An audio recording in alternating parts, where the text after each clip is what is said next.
Hello students, I am doctor Raju Sharma. आज का हमारा टॉपिक है भारत में ग्रामीण एवं नगरीय अधिवास। बच्चों, भारत गांवों का देश है। 2011 की जनगणना के अनुसार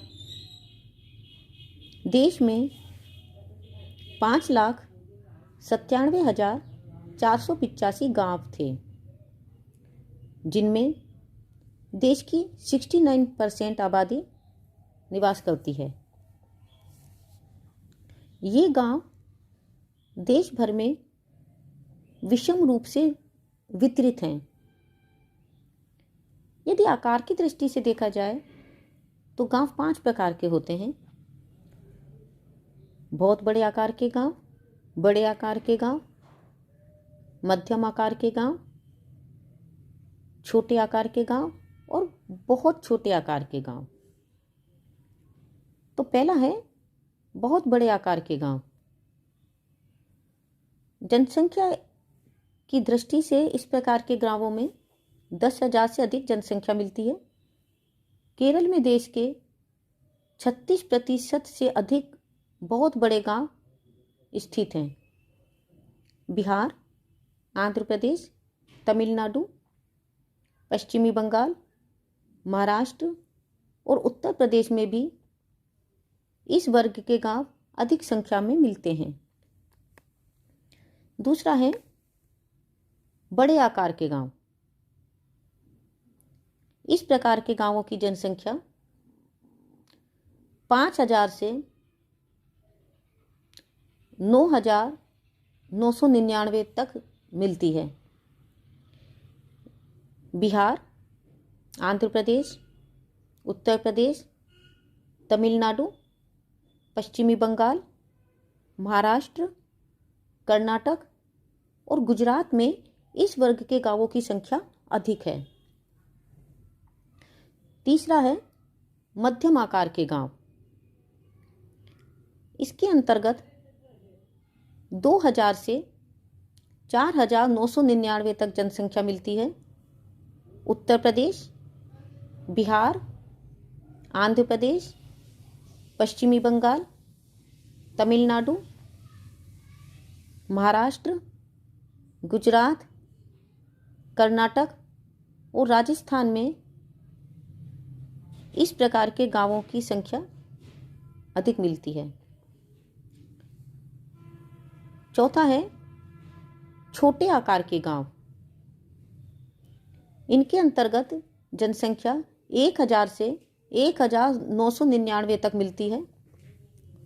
उत्तर प्रदेश, बिहार, मध्य प्रदेश, पश्चिमी बंगाल, राजस्थान, आंध्र प्रदेश, कर्नाटक और ओडिशा में इन गांवों की संख्या अधिक मिलती है। नेक्स्ट है बहुत छोटे आकार के गांव। ये गांव 1,000 से कम जनसंख्या वाले होते हैं। उत्तर प्रदेश, मध्य प्रदेश, बिहार, ओडिशा, राजस्थान, महाराष्ट्र, पश्चिमी बंगाल और असम आदि राज्यों में इस प्रकार के गांव पाए जाते हैं। जहां केरल के लगभग 3/4 गांव बहुत बड़े आकार के हैं, वहीं भारत के अन्य सभी राज्यों के 3/4 से अधिक गांव छोटे या बहुत छोटे आकार के हैं। गांवों की सर्वाधिक संख्या उत्तर प्रदेश में पाई जाती है। इसके बाद मध्य प्रदेश, ओडिशा, राजस्थान, महाराष्ट्र और बिहार आते हैं। भारत के गांव विविध प्रकार के स्थानों पर अवस्थित हैं। ये बाढ़ के मैदानों, नदी तटों, प्राकृतिक तटबंधों, पहाड़ी ढालों, घाटी की तलहटियों, गिरिपदीय क्षेत्रों, सपाट पहाड़ी शिखरों पर्वत स्कंधों और सागर तटों पर अवस्थित हैं। देश के गांव का औसत क्षेत्रीय आकार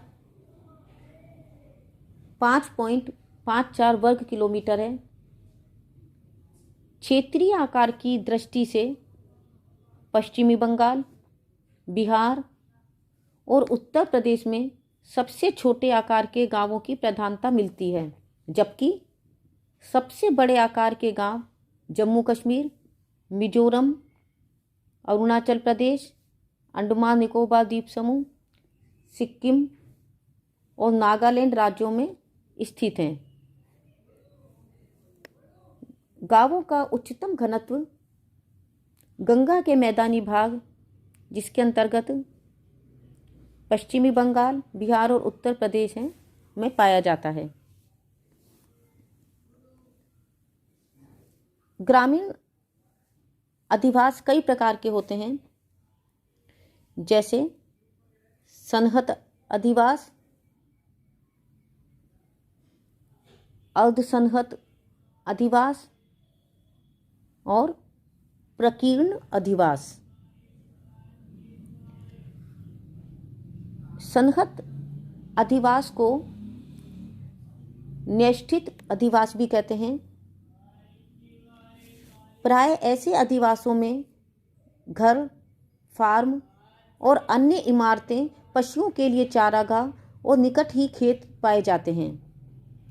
कांप के मैदानों में इस प्रकार के गांव बहुधा पाए जाते हैं। शिवालिक की पहाड़ियों और उत्तर पूर्वी राज्यों में भी इस प्रकार के गांवों की संख्या अधिक मिलती है। गंगा सिंधु के मैदान में ऐतिहासिक काल के आरंभ में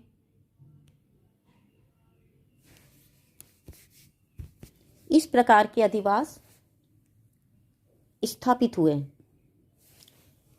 इन गांवों की एक प्रमुख विशेषता ये होती है कि इनमें उच्च और निम्न जातियों के बीच अंतर स्पष्ट दिखाई देता है। गांव में प्रत्येक जाति का एक निश्चित क्षेत्र होता है। दुकानें और पूजा स्थल जैसे मंदिर, मस्जिद आदि प्राय गांव के केंद्र में स्थित होते हैं। आखेटक और मछेरे समुदायों के अधिवास भी सघन प्रकार के होते हैं। ब्रह्मपुत्र और हुगली नदियों के सहारे सनहत गांव आज भी बड़ी संख्या में मिलते हैं। इन अधिवासों की उत्पत्ति का मूल कारण सघन कृषि है। जनसंख्या की वृद्धि के साथ ही सघन बस्तियों का विकास हुआ।